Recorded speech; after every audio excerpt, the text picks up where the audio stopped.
મિત્રો, પાવાગઢના રાજાએ એક કાયદો બહાર પાડ્યો કે જેને પણ મહાકાળી માના દર્શન કરવા માટે પાવાગઢના પગથિયા ચડવા હોય એને પોતાનું માથું આપવું પડે.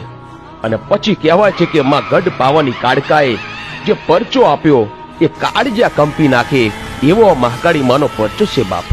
પાવાગઢના પતઈ રાજાના પિતાશ્રી મનુ રાજા એ મહાકાળી માં સાથે વેણે વાતો કરતા. અને મનુ રાજાને એક નિયમ હતો કે તેઓ રોજ સવારે ઉગતા સૂરજની સાથે ચોખ્ખા ઘીની સુખડી બનાવી અને પાવાગઢના ડુંગરે માતાજીને જમાડવા જાય. ત્યારે એકવાર મનુ રાજાએ માતાજીને સુખડી જમાડી અને એટલું બોલ્યા કે હે માળી, આ તને ચોખ્ખા ઘીની સુખડી જમાડી છે તે તને પહોંચી તો છે ને? આમ એક દિવસ, 2 દિવસ, 3 દિવસ અને ચોથા દિવસે પણ મનુ રાજા સુખડી જમાડીને બોલ્યા, હે મારી ગઢ પાવાની મહાકાળીમાં, તને સુખડી પહોંચી તો છે ને? ત્યારે મારી ગઢ પાવાની કાળકા બોલે કે હે મનુ રાજા, એક 1.25 શેર ઘીની સુખડી જમાડે છે, એમાં તું મને 4 વાર તો પૂછે છે. તે તો ઘીની સુખડી જમાડી, પણ આ જગતમાં અમુક માણસો મને એના માથા પણ ચડાવવા વાળા પડ્યા છે. આ માતાજીના શબ્દો મનુ રાજાને ખોટા લાગ્યા અને તે માતાજીને વિવાદ કરે છે કે હે માળી, તને કોણ માથા ચડાવતું હશે, હું પણ જોઉં છું. પછી તો મનુ રાજાએ પાવાગઢના ડુંગરના પગથિયે લખી દીધું કે જેને મહાકાળી માનું માથું ચડાવવું હોય એ જ આ ડુંગર ઉપર પગ મૂકે, નહીતર કોઈએ ચડવું નહીં. આમ કરી રાજા ડુંગરેથી ઉતરી ગયો અને ત્યારથી 1 દિવસ, 2 દિવસ અને એમ કરતા કરતા 3 મહિનાના વાણા વાઈ ગયા. માણસ તો ઠીક, પણ કોઈ ચકલું પાવાગઢના ડુંગરે ફરકતું નથી. ત્યારે ગઢ પાવાની કાળકા વિચાર કરે છે કે આમાં કરું તો શું? પછી મહાકાળીમાં પાવાગઢથી સમડી બની ઉડતા ઉડતા આકાશ માર્ગે ચાલતા થાય છે. ત્યારે ગંધરૂપ મશાણ અને એની બાજુમાં બાબા બાળીનાથ તપસ્યા કરી રહ્યા હતા. રાતના 12 વાગ્યાનો સમય બન્યો અને માતાજી આકાશ માર્ગે ઉડતા ઉડતા જાય છે. ત્યારે બાબા બાળીનાથને અંતર ધ્યાનથી જોયું કે આહાહા, આકાશમાં કોઈ દેવી જાય છે. પછી તો પોતાના હાથમાં આંજળી લઈને હવન કુંડમાં ઘા કર્યો અને હવન કુંડમાં નાખતાની સાથે જ જમીનથી આકાશ સુધીની દિવાલ બની ગઈ અને માતાજી એ દિવાલે અથડાઈ અને નીચે આવ્યા. બાળીનાથ જેવો તેવો બાવો નથી, પણ જુગ જુગનો જોગી હતો અને દેવીને કહે છે કે હે દેવી, કેમ અત્યારે? ત્યારે ગઢ પાવાની કાળકા વાત કરે છે કે મારે અને મનુ રાજાને વિવાદ થયો છે કે મને માથું ચડાવે એવો માણસની શોધમાં હું નીકળી છું. હે બાળીનાથ બાવા, મને માથું ચડાવે એવો માણસ કોઈ છે ખરો?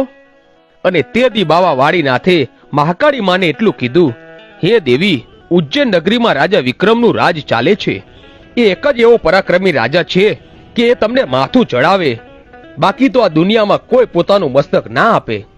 ત્યારે સવાર પડી બાબા બાળીનાથ અને મહાકાળીમાં ઉજ્જૈન નગરીમાં આવે છે. ત્યારે સવારે વિક્રમ રાજા પોતાની ગાદીએ આવીને બેઠા અને બોલ્યા, કોઈનો ન્યાય, કોઈનો ગુનો? ત્યારે બાબા બાળીનાથ એટલું બોલ્યા કે હે મહારાજ, તમારા દરબારમાં કાળા માથાના માનવી અપરાધ કે ગુનો કરતા હશે અને ન્યાય માંગતા હશે, પણ આજના દરબારમાં તમારી પાસે ન્યાય માટે એક દેવી આવી છે. પછી વીર વિક્રમ મહાકાળી માને જોતા જ ઓળખી ગયા અને લાકડી પડે આમ પગમાં પડી જાય છે. બોલો માં, આજે મારા દરબારમાં તમારે કેમ આવવું પડ્યું? મહાકાળીમાં બોલ્યા કે વિક્રમ, પાવાગઢના ડુંગરે મનુ રાજા મને 1.25 શેર ઘીની સુખડી જમાડતા જમાડતા 3 વાર બોલ્યો. ત્યારે મેં એમ કહી દીધું કે મને સુખડી જમાડે છે, પણ દુનિયામાં મને મસ્તક ચડાવવા વાળા પણ પડ્યા છે. તો હે રાજન, મને મસ્તક ચડાવે એવો માણસ જોઈએ છે. ત્યારે વીર વિક્રમ બોલ્યો, હે માળી, તને મારું મસ્તક તો ચડાવું, પણ મારી એક શરત છે. કે બોલ વિક્રમ, તારી શું શરત છે? કે માળી, મારા રજવાડામાં કોઈ માણસનું મૃત્યુ થાય ને તો એનું શબ લઈને સ્મશાનમાં જઈએ ને ત્યારે 4 ખાંડિયા જે શબને ઉપાડીને સ્મશાન ગયા હોય ને એ પાછા આવતા નથી. ત્યારે માતાજી બોલ્યા કે આવું કેટલા સમયથી થાય છે? કે માળી, ઘણા વર્ષોથી થાય છે. અને ત્યારે વિક્રમ રાજાના રજવાડામાં મારી મહાકાળીમાં રોકાય છે અને અમુક સમય પછી એક વૃદ્ધનું અવસાન થાય છે.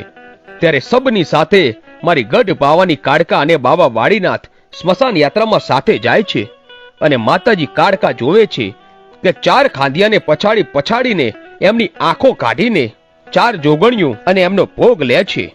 અને જ્યારે જોગણીઓ માણસને મારીને એના કાળજા કાઢતી હતી ત્યારે મારી ગઢ પાવાની કાળકા બોલે છે કે હે જોગણિયું, તમે આ માણસનો અપરાધ કેમ કરો છો? અને તે દિવસ આ જોગણિયું એટલું બોલી કે બાઈ, તમને તમારા મંદિરે કોઈ કાળા માથાનો માનવી નિવેદ ધરાવતો હશે, પણ અમને અહીંયા કોણ નિવેદ ધરાવવા આવે? અને તે દિવસે જોગણિયોએ એટલું કહ્યું કે અમને નિવેદ દેવા કોણ આવે? ત્યારે મારી કાળકા બોલી કે હું એક વાત કહું? હા બોલો. જા, આજથી હું તને 4 શ્રીફળ આપીશ, અને ગામને ચાંપે જ્યાં નનામી ખાંબી કહેવાય ત્યાં તમારે 4 શ્રીફળનો ભોગ લેવાનો છે. કાંઈ વાંધો નહીં. અને આમ કહી જોગણિયું જતી રહે છે. વિક્રમ સંવતની જે દિવસે સાલ છપાણીને એ દિવસે સૌ પ્રથમ બેલું મસાણ અને ગંધુપિયું મસાણ દુનિયાનું એ પહેલામાં પહેલું સ્મશાન હતું. વીર વિક્રમ, માતાજી મહાકાળી માએ અને 4 જોગણીઓએ આ સ્મશાનને સ્થાપ્યું હતું. ત્યાર પછી આજ સુધી માણસો મરે અને 4 શ્રીફળ વધેરાય છે.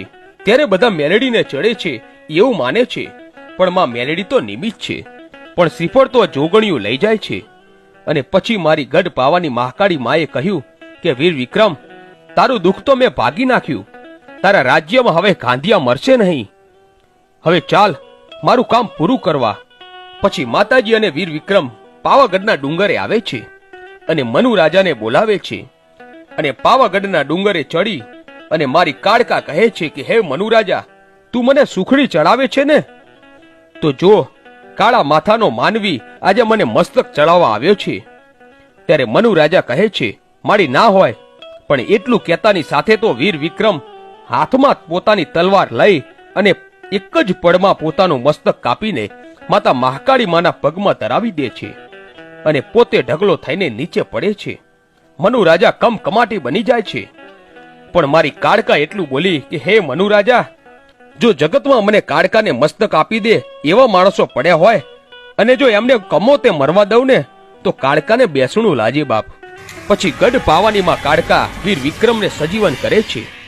તો મિત્રો, આ હતો